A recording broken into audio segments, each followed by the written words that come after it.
In my personal experience with MM Keeravani garu, I think he is an amazing man. He is very very humble and అందరినీ ఒకేలాగా చూస్తారు, equal గా చూస్తారు, respect ఇస్తారు. Have been working with him and I felt this was unfair, just unfair to drag him and చాకరీ చేస్తారు అని అన్నారు. అది వాళ్ళు అలా చెప్పారో లేదో నాకు తెలియదు, చెప్పుండరు అనుకుంటున్నాను. ఒకవేళ చెప్పుంటే కూడా I think that is the most favorite చాకరీ for any singer or every singer, because వాళ్ళ దగ్గర కిరవాణి గారు లాంటి వాళ్ళ దగ్గర నేర్చుకోవటానికి ఇంత ఉంటుంది. అండ్ ఎలాంటి చాకరీ ఉంటుంది, నోటేషన్స్ ఇస్తే స్వరాలు రాసుకోవటం, చాలా కష్టపడి నేర్చుకోవటం, స్టూడియోకి వెళ్ళి పాడటం, ఒకసారి బాగాలేదంటే మళ్ళీ అవుట్పుట్ బాగా వచ్చే వరకు పాడటం, ఇదంతా చాకరీయే కదా మరి.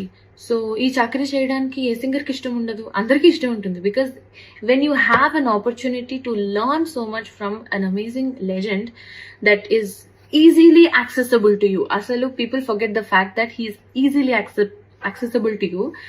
అలాంటి పర్సన్ దగ్గర చాకరీ చేయడానికి నామోషి ఏంటి నాకు తెలియదు. If it is this kind of చాకరీ that I'm talking about. So point by point Pravasthi garu ఏం చెప్పారో దాని గురించి నేను మీకు క్లారిటీ ఇవ్వబోతున్నాను. ఫస్ట్ ఆవిడ మాట్లాడిన దాంట్లో నాకు సాంగ్ సెలెక్షన్లోనే బయాస్ చేశారు. వాళ్ళ ఫేవరెట్ కంటెస్టెంట్లకి ఒక సాంగ్స్ ఇచ్చేవాళ్ళు, నాకు నచ్చిన పాటలు, నేను పాడలేని పాటలు అనుకున్నవి చూసి ఇస్తారు అని ఇలా మాట్లాడారు. బట్ సాంగ్ సెలెక్షన్ ఎలా ఉంటుంది అంటే చెప్తాను. మా ETV creative team and Gnapika creative team అంటే అనిల్ గారు అండ్ టీం అందరూ కలిసి వాళ్ళు ఒక 4 జోనర్స్ సెలెక్ట్ చేస్తారు ఎవ్రీ షెడ్యూల్. ఆ 4 జోనర్స్ని మనం కంటెస్టెంట్స్ పిల్లలందరికీ పంపిస్తాము. వాళ్ళందరినీ ఆ జోనర్స్లో మన ఛానల్కి ఉన్న రైట్స్ని, ఏ ఆడియో రైట్స్ మనకైతే ఉన్నాయో వాటిలోంచి సెలెక్ట్ చేసి పాటలు ఇమ్మని చెప్తాం, మేము ఇవ్వము. వాళ్ళు ఒక్కొక్క కంటెస్టెంట్ మనకి 6 సాంగ్స్ ఇస్తారనమాట. ఆ 6 సాంగ్స్లోంచి ఇప్పుడు ఒకళ్ళు ఒక స్టైల్ ఆఫ్ సాంగ్ పాడితే రెండో కంటెస్టెంట్కి ఆ స్టైల్ లేకుండా చూస్తాం. అది వాళ్ళు సెలెక్ట్ చేసి పంపించిన 6 పాటల్లోంచి మాత్రమే తీసుకోవటం జరుగుతుంది. సో ఇది ఒక క్లారిటీ. ఈ 6 పాటల్లోంచి మేము ఇచ్చిన పాటని వాళ్ళు ప్రిపేర్ అయ్యి వాళ్ళు రిహార్సల్స్కి వచ్చి అక్కడి నుంచి నోటేషన్లు అన్నీ జరిగిన తర్వాత వాళ్ళు మేము రెడీ అన్న తర్వాత మా షూట్ డేట్ని మేము అనౌన్స్ చేసి షూట్ చేయడం జరుగుతుంది. ఇది సాంగ్ సెలెక్షన్ ప్రాసెస్ అండి. ఇందులో మేము ఎవరికి ఏమి బయాస్ చేసి ఇచ్చే ఛాన్స్ లేదని మీ అందరికీ అర్థమైంది కదా. అంటే పిల్లలు పంపించిన పాటల్లోంచి సెలెక్ట్ చేసి వాళ్ళ పాటని మేము ప్రజెంట్ చేయటం, వాళ్ళు ప్రిపేర్ అయిన పాటని ఫస్ట్ ఆఫ్ ఆల్ రిహార్సల్స్ కూడా ఈటీవీ చాలా స్పెండ్ చేసి వాళ్ళకు ఒక 2 days ముందు మొత్తం ఎక్విప్మెంట్ అరేంజ్ చేసి వాళ్ళ సెలెక్షన్ వాళ్ళు వచ్చి అక్కడ ప్రాక్టీస్ చేసుకొని ఆఫ్టర్ దట్ ఆ పాట షూట్ రోజు పాడేలాగా మనం అరేంజ్ చేయడం జరుగుతుంది. సో ఇంత దాంట్లో జరిగే ప్రాసెస్ని చాలా సింపుల్గా పాట సెలెక్షన్లో బయాస్ జరిగింది అని చెప్పి ప్రవస్తి గారు అన్నారు. సో ఇది క్లారిటీ అండి. సో అండ్ నెక్స్ట్ అసలు మెయిన్ ఎలిగేషన్ కాస్ట్యూమ్స్ ప్రాసెస్ ఎలా జరుగుతుందంటే, ఇప్పుడు పిల్లలందరూ దగ్గర నుంచి వచ్చిన సాంగ్స్లో ఫైనల్ అయిన ప్రతి పాటలోంచి ఆ పాటకి తగ్గ ఏ డ్రెస్సులు బాగుంటాయి అనేది ఇట్స్ ప్యూర్లీ నేను డిసైడ్ చేసి ఇస్తానండి. అంటే మేకోవర్లో ఈ పాటకి ఈ డ్రెస్ వేసుకుంటే బాగుంటుంది అని నేను సెలెక్ట్ చేసినవి ఈటీవీకి పంపించిన తర్వాత ఈటీవీ వాళ్ళు మాకు ఎస్ అండి బాగున్నాయి ఇవి అని చెప్పిన తర్వాత నేను అవి డిజైనర్కి పంపించడం జరుగుతుంది. ఆ కాస్ట్యూమర్ ఏదైతే దాన్ని మేము పంపించిన ఫోటో ఉంటుందో దాన్ని డిజైన్ చేసి పిల్లలకి ఆ రోజు ఇవ్వటం జరుగుతుంది. ఇది ప్రాసెస్ అండి. ఇక్కడ ఎవరి చాయిస్ లేదు, పాటదే చాయిస్. పాటకి తగ్గట్టుగా మేము కాస్ట్యూమ్ డిజైన్ చేస్తాను తప్పితే అవి మనుషులకి తగ్గట్టుగా ఏ రోజు డిజైన్ చేయడం జరగలేదు. మీరు ఒక్కళ్ళే ప్రవస్తి గారు ఇది చెప్పింది. అండ్ ఇంకొక ఎలిగేషన్ కూడా చేశారు మీరు కాస్ట్యూమ్స్ పాయింట్లోనే, నన్ను కాస్ట్యూమర్ మీ బాడీకి ఏ డ్రెస్ సరిపోదు అని అన్నారు అని.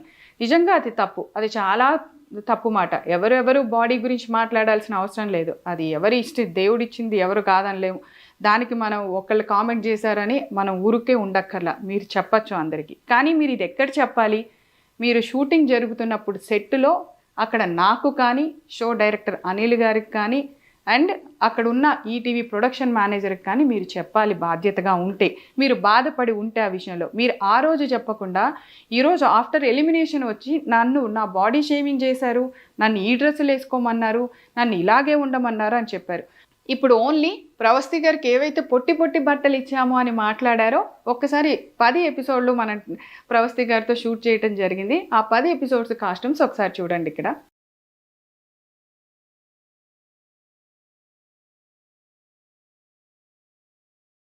ఇందాక నేను కాస్ట్యూమ్ సెలెక్షన్ దగ్గర ప్యూర్గా నేను అనే మాట ఎందుకు వాడానో తెలుసా? ఈటీవీ ఇంత చిన్న విషయంలో కూడా ఎంత కేర్ తీసుకుందో చెప్పడానికి. ఆడపిల్లలు 7 ఉన్నారు, మగపిల్లలు 7 ఉన్నారు. సో ఆడపిల్లల కాస్ట్యూమ్స్ విషయంలో జాగ్రత్తలు ఒక ఆడపిల్ల తీసుకుంటుందనే విషయాన్ని కూడా వాళ్ళు కన్సిడర్ చేసి ఈ బాధ్యత నాకు అప్పచెప్పటం జరిగింది. సో ఇలాంటి బాడీ షేమింగ్ మాటలు, ఇలాంటి డ్రెస్సు ఇలా వేసుకో అలా వేసుకో అని మాట్లాడటానికి యాజ్ ఏ ఒక ఆడపిల్లగా నాకు కూడా మనస్సాక్షి ఉంది. అలా ఎప్పుడు నేను మాట్లాడలేదు ప్రవస్తి గారు. సో మీ మనస్సాక్షికి తెలుసు అనుకుంటున్నాను ఆ విషయము. ఇప్పటి వరకు పాడుతా తీగ చరిత్రలో అట్లీస్ట్ ఒక స్లీవ్లెస్ అనే డ్రెస్ వేయటం కూడా జరగలేదండి. అది చెయ్యం మేము, ఎందుకంటే పాడుతా తీగకి ఒక హిస్టరీ ఉంది. ఏ ప్రోగ్రామ్కి లేనంత చరిత్ర ఆ ప్రోగ్రామ్కి ఉంది. దాన్ని ఎవరు తక్కువ చేసుకోవాలని అనుకోము. అండ్ ఈటీవీ నాకు ఇచ్చిన ఈ అవకాశాన్ని నేను ఏ మాత్రము దాన్ని ఒక్క విషయంలో కూడా ఇలా ఉండవు అనమాట. పాడుతా తీగ షెడ్యూల్ అంటే మా టీం అందరూ ఎంత అలర్ట్గా ఉంటారో మాకు తెలుసు. అండ్ బాలు గారు ఉన్నప్పుడు చాలా బాగుంది. ఇప్పుడు ప్రొడక్షన్ రాగానే, ఇప్పుడు ఈ వీళ్ళు రాగానే చెడిపోయిందని ఒక ఎలిగేషన్ కూడా అన్నావమ్మా. మేము బాలు గారు ఉన్నప్పుడు కూడా జ్ఞాపక ఎంటర్టైన్మెంట్స్ ఆయనతో అసోసియేట్ అయ్యి కొన్ని సీజన్స్ చేయటం జరిగింది పాడుతా తీగ. అండ్ బాలు గారితో మేము స్వరాభిషేకం కూడా అసోసియేట్ అయ్యి చేయటం జరిగింది. సో బాలు గారితో మాకు ఒక అసోసియేషన్ ఉందమ్మా. ఆయన కూడా అనిల్ గారి డైరెక్షన్స్కి మార్కులు వేశారు, చాలా బాగుందన్నారు. ఆయనతోనూ మేము కలిసి పనిచేసాం. పాడుతా తీగ విలువలేంటో ఆయన మాకు నేర్పించారు, మేము చేసాము. అండ్ ఇంకొకటి 4th జడ్జెస్ గురించి. అసలు జడ్జి అంటే అర్థం ఏంటి చెప్పండి? జడ్జి అనే వర్డ్కి మీనింగ్ ఏంటి? వాళ్ళు అక్కడ కూర్చుంది ఒక జడ్జి అనే స్థానంలో. ఒక తీర్పు ఇచ్చిన తర్వాత దాన్ని అపోజ్ చేయటానికి నేనెవరు, మీరెవరు, ఇంకొకళ్ళు ఎవరు? ఫర్ సపోజ్ ఎగ్జాంపుల్, ఏదైనా ఒక కేసులో ఇది జడ్జిమెంట్ ఫైనల్ అని చెప్పేసిన తర్వాత నేనేం చేయలేదు, నేను నిరపరాధిని, జడ్జిమెంట్ రాంగ్ ఇచ్చారు, ఆ జడ్జి తప్పు చేశారు అంటే కుదురుతుందా? ఇట్స్ లా ప్రకారం వెళ్తుంది. సో ఇక్కడ జడ్జిమెంట్ కూడా ప్రతిదీ మీరు పాడిన పాటలకి వాళ్ళు ఇచ్చిన జడ్జిమెంటు ఒక మార్క్ షీట్ మా దగ్గర ఉంటుంది. ఆ మార్క్ షీట్లోంచి మేము అన్ని టోటల్ చేయగా మేమేమి మిమ్మల్ని ఒక ఎపిసోడ్కి ఎలిమినేట్ చేయాల, 2 ఎపిసోడ్కి ఎలిమినేట్ చేయాల, 4 ఎపిసోడ్స్కి ఒక ఎలిమినేషన్ జరుగుతూ ఉంటుంది. ఆ 4 ఎపిసోడ్స్ అంటే మీరు 4 పాటలు పాడుంటారు. 4 జోనర్స్లో ఉంటాయి. ఆ 4 జోనర్స్లో మీకు వచ్చిన మార్కులు టోటల్ చేసిన తర్వాత మాకు జడ్జెస్ నుంచి ఆ మార్క్ షీట్ వచ్చాక జస్ట్ మేము అనౌన్స్ చేయటం తప్పితే ఇందులో ఎవరికి ఎటువంటి రైట్ లేదు, ఈవెన్ ఇంక్లూడింగ్ ఈటీవీ యాజమాన్యంతో సహా. జడ్జెస్ ఇచ్చిన మార్కుని మేము అక్కడ ప్రజెంట్ చేయవలసిందే. ఇది ఫస్ట్ రూల్.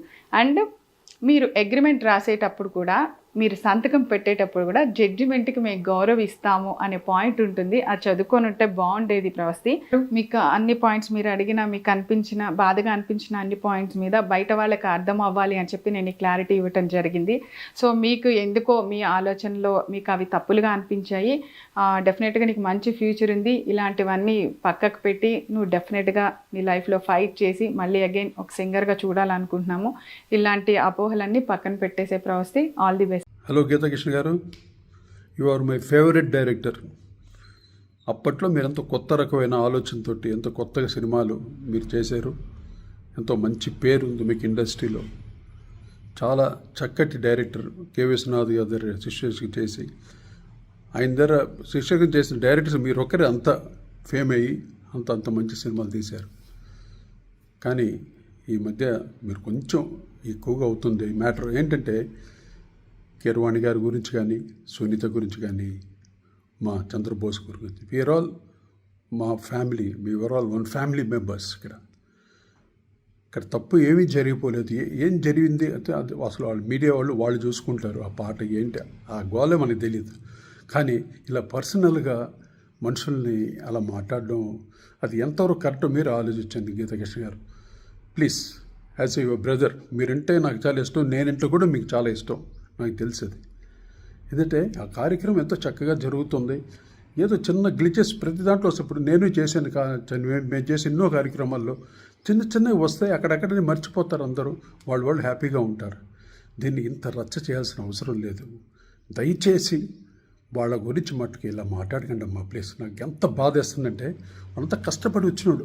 కీరవాణి మామూలుగా వచ్చినాడు కాదు, చాలా కష్టపడి వచ్చినాడు ఆయన. సునీత అది తను ఏదో ఎన్నెన్నో పాటలు పాడి ఎంతో కష్టపడి ఈరోజు ఒక జడ్జి పోస్ట్కి వచ్చిందంటే మీరు ఆలోచించండి. అందరూ ఆడియన్స్ ప్రేక్షకులు ఇచ్చిన ఆశీస్సులు అనమాట ఇవన్నీ. మాకందరికి ప్రేక్షకులు ఇచ్చిన ఆదరణ ఆశీస్సులు మేము ఈరోజు ఇలా ఉన్నాం. అందువల్ల దయచేసి మీరు ఇది ఒక్క విషయంలో అది ఇంకా మాట్లాడకండి అమ్మా. నాకు చాలా ఎంత బాధేస్తుందంటే వింటూ ఉంటే నేను చూస్తుంటే భయం వేస్తుంది. ఇంకా ఏం చెప్తారో ఏం చెప్తారో అని. వద్దు నాన్న, please please please dear, please please Geetha Krishna గారు, సారీ, నేను మిమ్మల్ని హర్ట్ చేస్తుంటే మటుకు నన్ను క్షమించండి. ఈ విషయంలో మటుకు ఇంకా ఏది మాట్లాడకండి దయచేసి. Thank you. I just want to empathise with Pravasthi. తను ఇన్ని రోజులు ఒక కాంపిటీషన్లో, నాట్ జస్ట్ దిస్, ఇంతకు ముందు ఎన్నో కాంపిటీషన్స్లో పాడింది. She must be going through a lot of mental pressure. So తను ఒక మెంటల్ ప్రెషర్లో ఉండుండొచ్చు, ఒక స్ట్రెస్లో ఉండుండొచ్చు, తనకు కొన్ని ఫీలింగ్స్ ఉండుండొచ్చు. But I want to tell you, we're all there for you whenever you feel లో.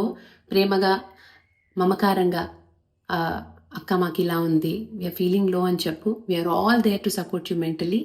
నేనే కాదు, నువ్వు ఎవరినైనా అడుగు, మన ఇండస్ట్రీలో అందరూ కూడా వచ్చి నీకు మెంటల్గా మంచి ఎమోషనల్ సపోర్ట్ తప్పకుండా ఇస్తారు అని నేను నమ్ముతున్నాను. అండ్ ప్లీజ్ డోంట్ ఫీల్ లో at any cost. Reality shows, ఇన్ని రియాలిటీ షోస్ పాడావు కాబట్టి ఒక్క రియాలిటీ షోతో లైఫ్ ఏమీ మారదు, అంత స్ట్రెస్ తీసుకోవద్దు. అండ్ బికాజ్ ఐ నో అన్ని రోజులు ఒక రియాలిటీ షోలో పార్టిసిపేట్ చేసినప్పుడు చాలా ప్రెషర్ గోత్రూ అయి ఉంటాం. సో సడన్గా ఎన్నో విషయాలకి మైండ్ చాలా ఎఫెక్ట్ అవుతుంది. But my suggestion is please please please don't take anything to heart. There are a lot more important things than this. మనమున్న ఈ సిచ్యుయేషన్లో కొన్ని ర్యాండమ్గా మాట్లాడినవి కూడా మనకి ఆపాదించేసుకుంటాం ఒక్కొక్కసారి. బట్ అలా ఆపాదించుకోకు. We're all there to support you emotionally. And ఇకపోతే నేను మామూలుగా ఇలాంటి ఒక షోస్ నుంచి వచ్చాను కాబట్టి ఇలాంటి షోస్ కండక్ట్ చేసే వాళ్ళ పర్స్పెక్టివ్లో చూస్తే ఈ అమ్మాయి ఏ పాట పాడితే బాగుంటుంది అనుకుని రకరకాల డిస్కషన్ సాంగ్ సెలెక్షన్లో చేయడంలో తప్పు లేదు. ఎన్నో డిస్కషన్స్ అవుతూ ఉంటాయి. ఒక్కొక్కసారి వాళ్ళు సర్లే అని వదిలేసి కన్విన్స్ అయిపోయి వేరే వీళ్ళకి నచ్చిన పాటలు పాడనిస్తారు. ఒక్కోసారి వీళ్ళు కన్విన్స్ అయ్యి వాళ్ళకి అవతల వాళ్ళకి నచ్చిన పాటలు పాడే అవకాశాలు ఉంటాయి. సో దీన్ని all these are a part and parcel of stepping stones to success అని అనుకోవాలి.